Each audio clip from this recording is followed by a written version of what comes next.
नमस्कार दोस्तों, शिक्षक भर्ती के मामले में उत्तर प्रदेश की सरकार चारों तरफ से घिरती हुई नजर आ रही है।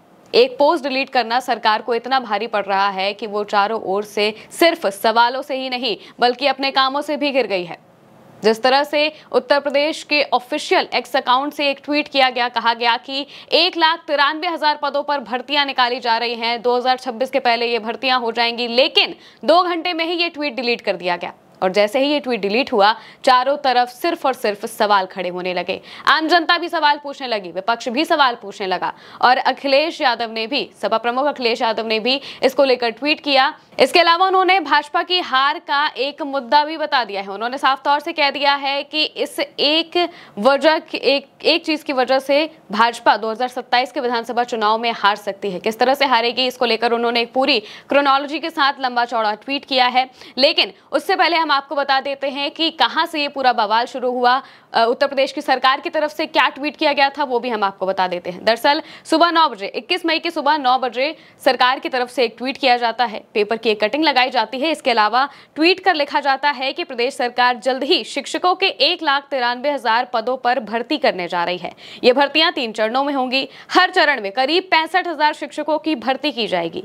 इस संबंध में दिल्ली में केंद्रीय शिक्षा मंत्रालय के साथ हुई प्रोजेक्ट अप्रूवल बोर्ड की बैठक में वार्षिक कार्य योजना पेश की गई है। ये भर्तियां मार्च 2026 तक पूरी कर ली जाएंगी। इसके साथ ही पेपर की एक कटिंग भी लगाई गई थी जिसमें बताया गया था कि किस तरह से ये भर्तियां पूरी होंगी, कैसे कैसे 3 चरणों में काम होगा और 2026 से पहले ये भर्तियां कर ली जाएंगी। लेकिन 2 घंटे भी नहीं बीते कि ये पोस्ट डिलीट कर दिया गया। चुपचाप ये पोस्ट ऑफिशियल अकाउंट से डिलीट हो गया और उसके बाद चारों तरफ सिर्फ और सिर्फ सवाल खड़े होने लगे। अभ्यर्थी भी पूछने लगे, लोग भी पूछने लगे कि भाई आखिर क्यों ये ट्वीट डिलीट किया गया। अगर ऐसा कोई मंशा नहीं थी तो पहले इसे ट्वीट ही क्यों किया गया, और ट्वीट करने के बाद अचानक से डिलीट करके कहां गायब हो गए। सफाई भी नहीं दी गई इस ट्वीट को लेकर कुछ। जब सपा प्रमुख अखिलेश यादव की नजर में ये ट्वीट आया और उन्हें पता चला कि किस तरह से पहले सरकार ट्वीट करती है, बताती है कि हम इतने पदों पर भर्तियां निकाल रहे हैं, अभ्यर्थियों की आंखों में इससे चमक आ जाती है। वो सोचते हैं कि चलो अब वो तैयारी शुरू कर सकते हैं, लेकिन ट्वीट डिलीट कर दिया जाता है। इसके बाद अखिलेश यादव पहले एक पोस्ट करते हैं। अखिलेश यादव अपने पोस्ट में लिखते हैं, उत्तर प्रदेश में जिस तरह से नौकरियों के बारे में की गई पोस्ट डिलीट कर दी गई है, वैसे ही नौकरियां भी उत्तर प्रदेश से डिलीट कर दी गई हैं। लगभग 2 लाख पदों की भर्ती की पोस्ट लगभग 2 दिन के लिए तो पोस्ट करके ही रखते। नौकरी भाजपा के एजेंडे में ही नहीं है। ये बात अखिलेश यादव अपने ट्वीट में लिखते हैं और उसके बाद चारों तरफ से सवाल उठने लगते हैं कि सरकार ऐसा क्यों कर रही है, वो इस तरह से ट्वीट क्यों डिलीट किया। उन्होंने काफी सारे सवाल पूछे जाते हैं। लेकिन इस बीच अगले ही दिन यानी कि 22 मई की सुबह अखिलेश यादव एक और ट्वीट लिखते हैं और वो लंबा चौड़ा ट्वीट लिखकर ये बताते हैं कि भाजपा सरकार किस तरह से इस एक मुद्दे की वजह से 2027 का विधानसभा चुनाव हारने वाली है। किस तरह से वो पोस्ट करते हैं वो भी हम आपको बता देते हैं। सबसे पहले अखिलेश यादव लिखते हैं, 1,93,000 शिक्षक भर्तियों के जुमलाई विज्ञापन से जन्मा 2027 के चुनाव में भाजपा की हार का राजनीतिक गणित। वो पूरा का पूरा राजनीतिक गणित बताते हैं कि किस तरह से भाजपा चुनाव हारने वाली है।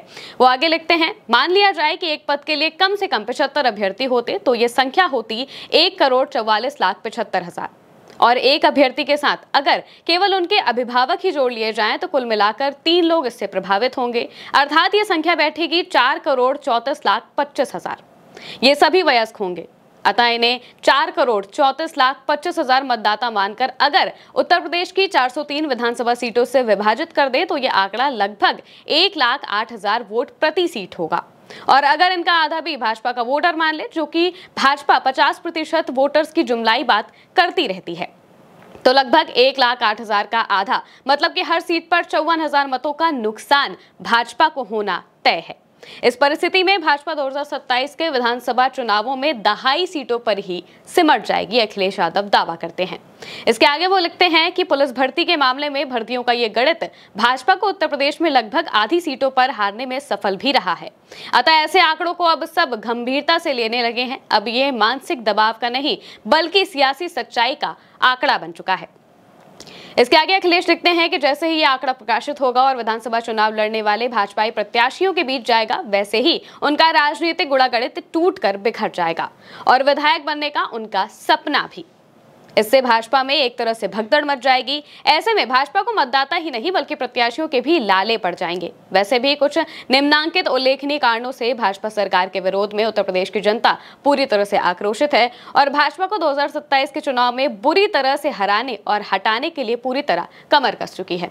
इसके बाद वो काफी सारे मुद्दे गिनाते हैं जिन मुद्दों से जनता परेशान है या जनता आक्रोशित है। उसके बाद वो लिखते हैं कि इन जैसे न जाने कितने मुद्दे हैं जो भाजपा विरुद्ध जनता में आक्रोश का उबाल ला चुके हैं। उत्तर प्रदेश में लोकसभा की पराजय के बाद भाजपा का सारा सियासी समीकरण और सांप्रदायिक राजनीति का फॉर्मूला पहले ही फेल हो चुका है। विकास के नाम पर इन्होंने सपा सरकार के बने कामों के उद्घाटन मात्र किया है। ऐसे में भाजपा के भावी प्रत्याशियों के बीच ये संकट है कि वो जनता के बीच क्या मुंह लेकर जाए। इसीलिए उत्तर प्रदेश में भाजपा 2027 के चुनाव में अपनी हार मान चुकी है और जाने से पहले हर ठेके और काम में बस पैसा बटोरने लगी है। इसीलिए उत्तर प्रदेश ऐतिहासिक महाभ्रष्टाचार के दौर से गुजर रहा है। ये बात अखिलेश यादव अपने ट्वीट में लिखते हैं। वो साफ तौर से बताते हैं कि किस तरह से जनता इस सरकार से परेशान है, साथ ही 2027 के विधानसभा चुनाव में किस तरह से भाजपा हारने वाली है। अभ्यर्थियों के साथ जो भाजपा सरकार ने किया, किस तरह से उनके साथ ऐसा भद्दा मजाक किया गया, पहले ट्वीट किया गया फिर डिलीट कर दिया गया, इस बात से वो कितने ज्यादा आक्रोशित होंगे, ये बात अखिलेश यादव ने अपने ट्वीट में लिखी है। उन्होंने उदाहरण भी दिया, पुलिस भर्ती का उदाहरण देते हुए उन्होंने बताया कि किस तरह से लोकसभा चुनाव में बीजेपी की सरकार उत्तर प्रदेश में आधी सीटें भी नहीं जीत पाई थी और यही बात उन्होंने कही कि 2027 के विधानसभा चुनाव में भी होने वाली है। इस तरह से अगर सरकार काम करेगी तो वो 2027 के चुनाव में वापसी नहीं करने वाली है और साफ तौर से वो हार जाएगी। उन्होंने दावा किया है कि दहाई का आंकड़ा भी उत्तर प्रदेश की सरकार पार नहीं कर पाएगी और बीजेपी के न जाने कितने मुद्दे उन्होंने गिना दिए हैं जिसकी वजह से जनता आक्रोशित है। हालांकि अभ्यर्थियों के मामले में अभी तक सरकार की तरफ से कोई सफाई नहीं पेश की गई है, ना ही अधिकारियों की तरफ से ना ही सरकार की तरफ से कोई सफाई आई है। उन्होंने इस मुद्दे पर अभी तक चुप्पी साधी हुई है।